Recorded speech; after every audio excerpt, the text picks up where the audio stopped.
Welcome to Mobility Matters, KMM's podcast about transportation issues that pertain to traffic mitigation, sustainability, bicycle and pedestrian safety, and economic development in Middlesex County.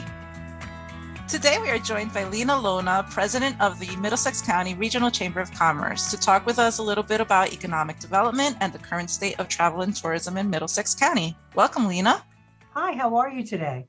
And good morning. This is Bill Neary, Executive Director of Keep Middlesex Moving. Lina, we also want to welcome you based in New Brunswick, but you also represent the region of Middlesex County. When you're looking at how things have changed and things are happening from a Chamber of Commerce point of view and from your point of view, your personal background, how it impacts what you think is going to be happening as we do a COVID recovery. Well, on a chamber perspective, it's been very difficult for all of our businesses, specifically our small businesses, the restaurants, our larger hotels, our smaller hotels, the theaters, any recreation that people normally would do really has been at a standstill. Sports, I mean, we're a Big Ten area, and that was a major impact also. So the COVID has really, again, from a business perspective, done a lot of damage to our small businesses. We have lost a few. The others are struggling. And our hope and our mission as a chamber is to do whatever we can to help them through this, and that they're here at the end of this pandemic or whatever follows the pandemic, that they can thrive. From my personal view, it's been, I think, difficult to watch this. They've become friends. We're in downtown. We know the mailman. We know the restaurateurs. We know the folks who run the hotels. And, you know, there's no people here. I say to people, just imagine if your town was the county seat and no one was working. They're working from home. If your town had the courts and no one was working. If your town holds a university that has 50,000 students, and that does not include the educators, and they were all remote. Think of it. Who is on the streets to go to the restaurants, go to the dry cleaner, go to the drugstore? So it's been difficult, me personally, because I know these people and I want to see them when this is all over. I'm hopeful. I've seen it get better, but I think we have a long way to go with it. So that's on a personal, note on it. And I would say on a personal note, also you have the business itself you have to run. Your own business has been a challenge also. With these other challenges beyond that, you have to have the besides the rapport, you need the financial support of these businesses also. It's been difficult for the chamber. Oh, absolutely. I mean, you have to remember, this is a organization that you're joining because you want to join. You don't have to join. You want to join. And the reason you're joining is to network and to increase your business. And it's an organization that holds events. So 50% of our revenue comes from membership, the other 50% from events. There have been no events.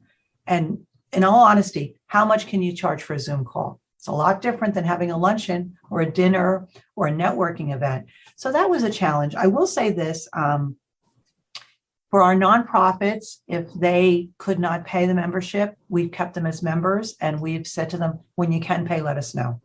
And we've done the same thing with the hotels. I mean, if you can't pay your employees and can't pay your electric bill, you're not paying the chamber. It's just not happening. So we've been very flexible. We've been fortunate with our renewals and the new members. We have gained because we tried to keep up with this. We were one of the first chambers to do Zoom events. I've been here. My staff has been here. We also do certificates of origin. You're going to say, what's a certificate of origin? If you ship out of this country, anywhere in the world, you need a seal from the Chamber of Commerce. In the 1920s, there was a lot of Chamber of Commerces. Nowadays, not so much. I mean, there's ourselves. We've got Edison, Woodbridge, Somerset Business Partners, and Princeton.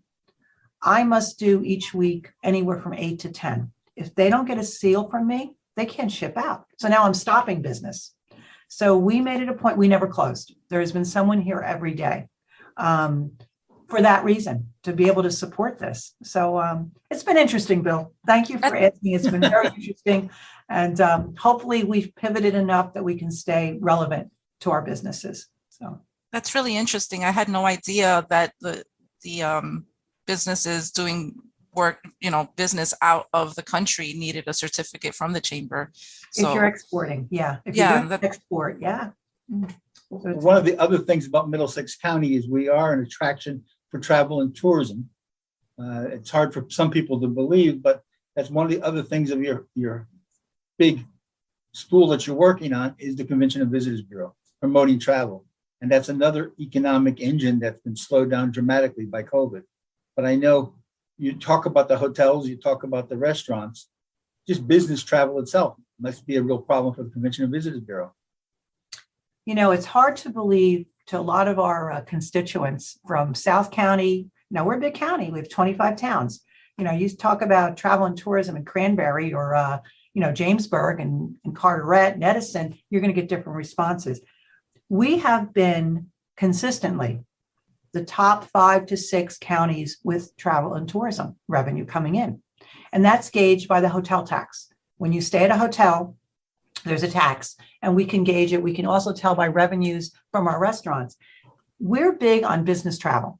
In Middlesex County, between, Woodbridge and Edison, all the way down to Plainsboro, which is Middlesex County, not Mercer, we have a lot of hotels, and they are and conference centers. And these are what businesses do. They meet and they stay over, and it's big business for us. I would say that has been the biggest impact, the most devastating to this pandemic. You will see hotels not open. I don't like saying that, but that is a fact. You just don't have any heads in beds. Bill's right. We have Big Ten. And you say, they don't do that good. That football team, they're getting better, but they're not there. Well, let me tell you something. When we have a game, all the hotels are all full because they travel well.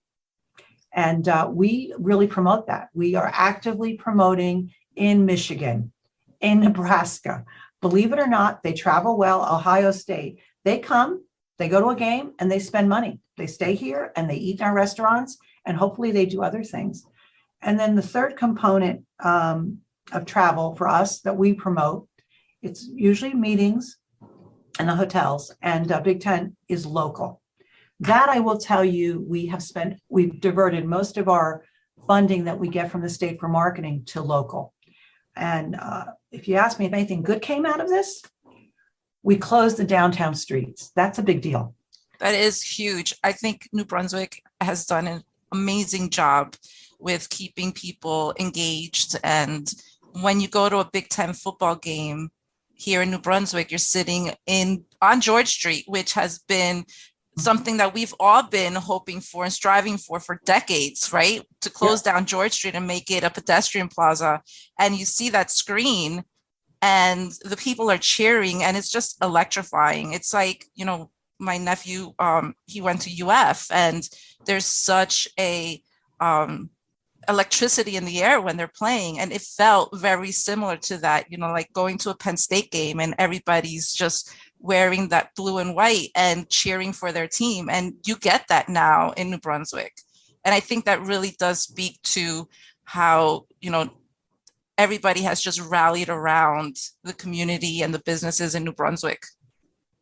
And that's the type of things we do at Keep Middlesex Moving too, to encourage the infill, the towns, the cities to become walkable and livable communities. So it follows along the things we're working on. So at KMM, we're also promoting those kind of programs.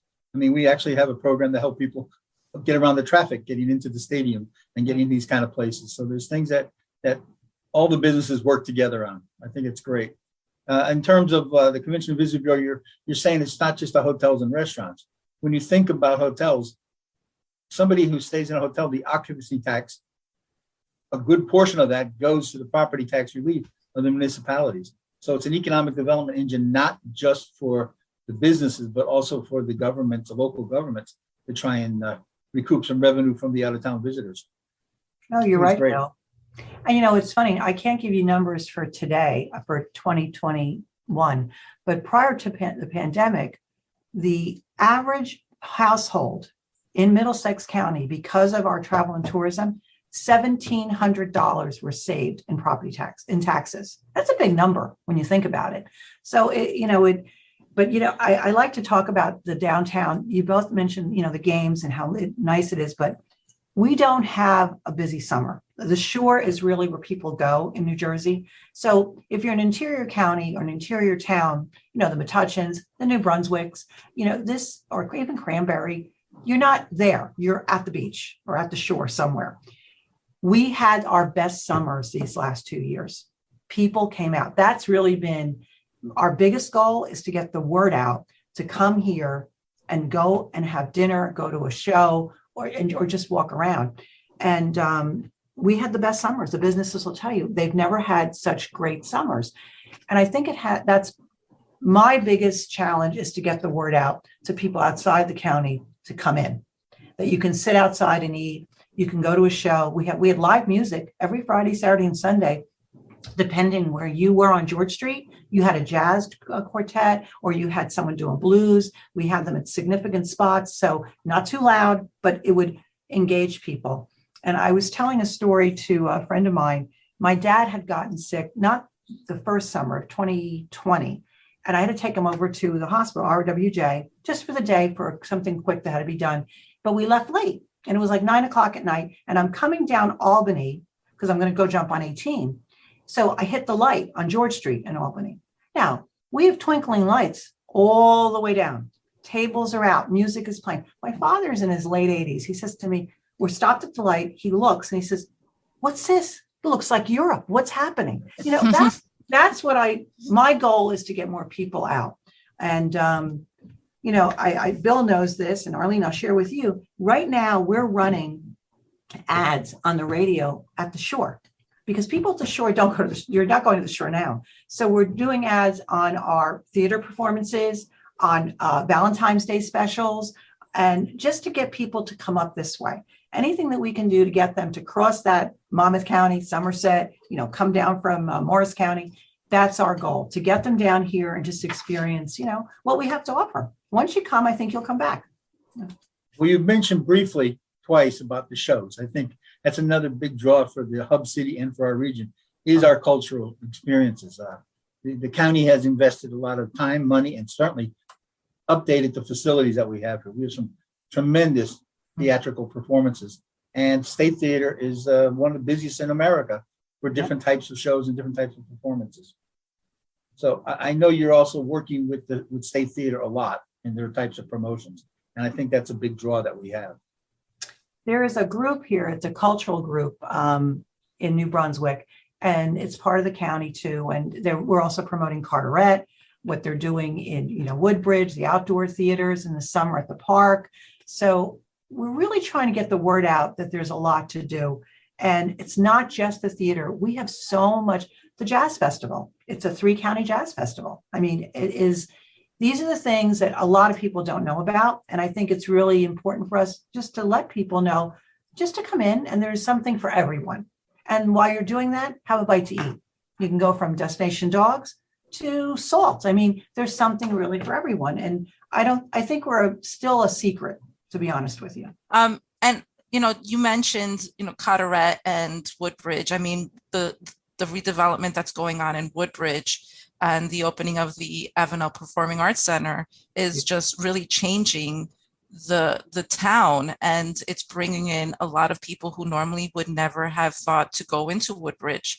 The businesses that are opening up and everything that's happening along Main Street is attracting a large group of people, even from out of state, who are coming down the turnpike, and they say, let's stop here, let's watch this show, and let's go down to downtown Woodbridge and grab a bite to eat and shop there. So it really, the arts in Middlesex County is just exploding. Well, I also think it's a matter of how Middlesex County has, we talk about New Brunswick being the big city, but actually it's not the biggest municipality. It's because the municipalities themselves, some of the smaller towns support some of the bigger cities. Edison may not have a downtown, but the middle of town is Metuchen, which is a beautiful little downtown. So you have a combination of big and small, urban and suburban communities all kind of joining together for economic development strategies. It's an interesting concept, especially in America. New Jersey is a little bit unique in that way. Our downtowns are something that people want to go to. Yeah. It's not the necessarily go shopping at the interstate, at the big box retailer all the time. And it's also the personal touches of not just chain restaurants. I think that's all part of what the charm that makes it unique in Middlesex County, especially. I love Perth Amboy. I mean, I always say to people, if I have pictures of the waterfront that I've shown to family, and they're like, "Where is that? Where's the shores?" I said, "It's Perth Amboy." They're like, "You got." I mean, I say it's a secret that we just need to get the secret out, and it's economic development at its best. I mean, truly, and I think it withstands a lot of other than this pandemic.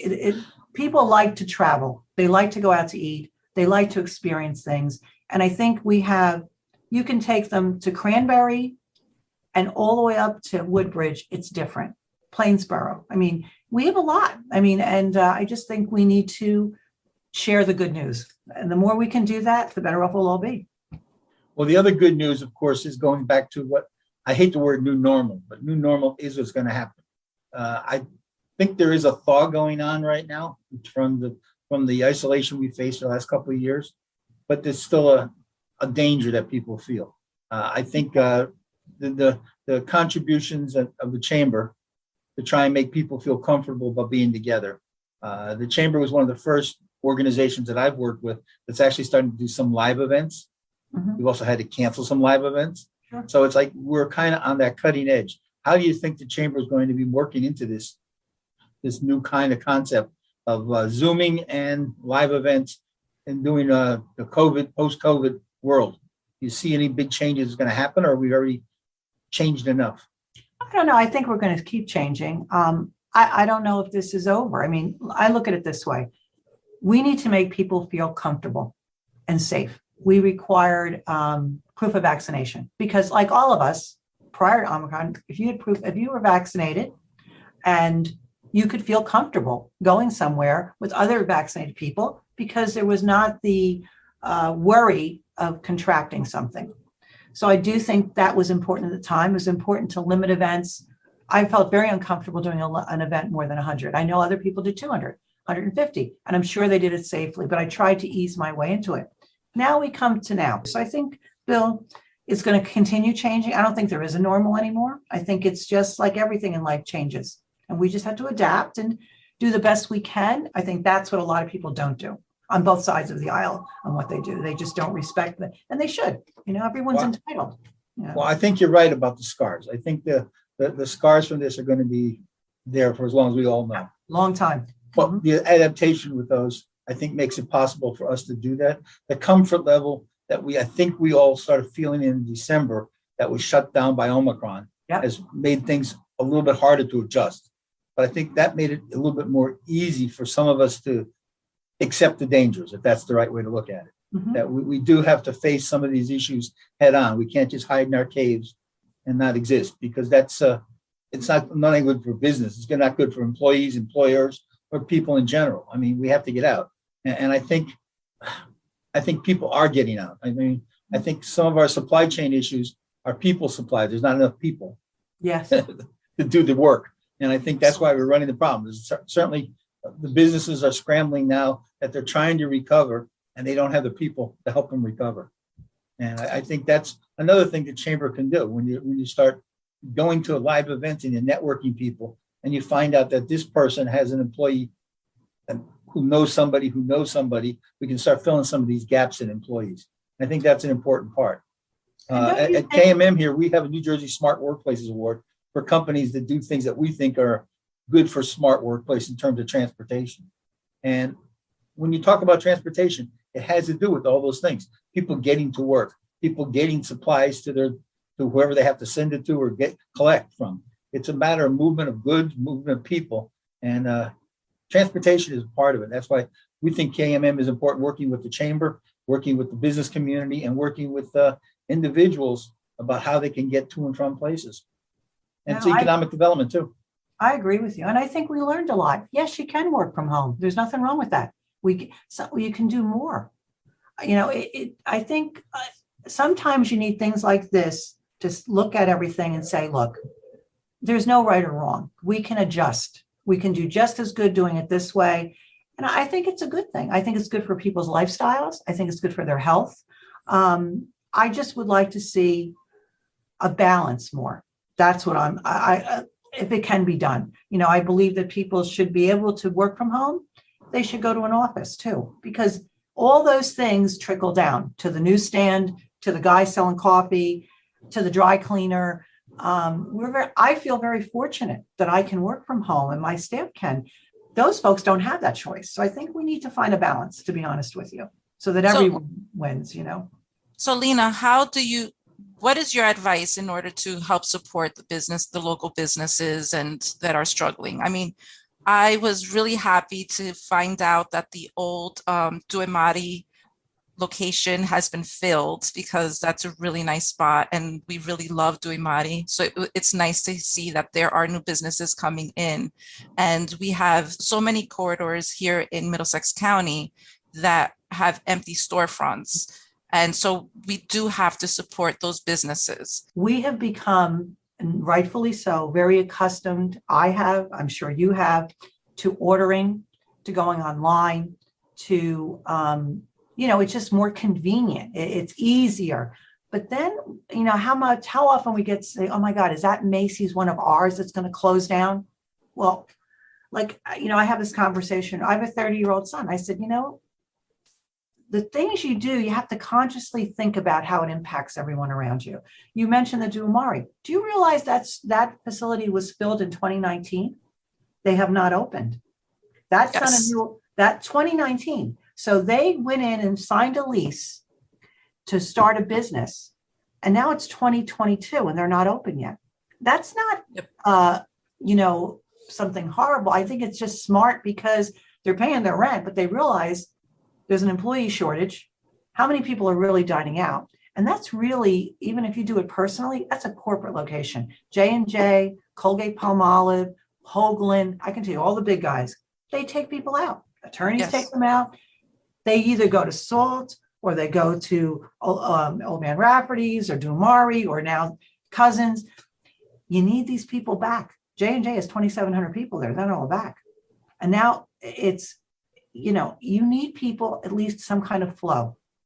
And I think as a person, it's like, I feel like I'm teaching CCD again. We have to make, I do. I feel like, I can't tell people what to do, but you have to almost make a personal choice and say, listen, I love going to a good bookstore. I could lose myself in there all day. I think you need to make a conscious choice and say, oh, I'm going to order local.